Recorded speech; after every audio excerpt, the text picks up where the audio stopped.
Kini nga unit mga idol, DS64W. Ang problema ani gidala diri sa tag-iya kay dili mapalong ang diri sa ignition switch. Abi na kog diri lang sa may turbo timer niya pero walay problema man. Ako na nang na-check pati sa iyang alarm. Naka-on gyapon siya bisan og nakaibot na atong susi mga idol. Primero daw na problema ani gipatrabaho daw ani sa window lang daw motong naabtan og duha ka adlaw sa paggamit sa tag-iya. Yung nani na dili na daw mapalong. Singa to paandar mga idol. Start. Okay. Andar man siya. Palongon ako ha.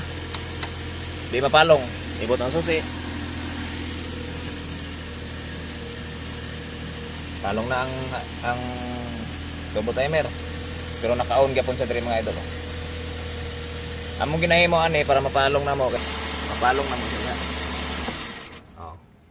Pero diri naka-blink gyapon siya oh. Naka-on gyapon. Pati diri. Pati ang dapat diri nga supply diri sa iyang meter. Dapat ka na naka-off na siya dira kung mapapalong ang susi. Tanaw na to. Oh, siga gyapon siya oh.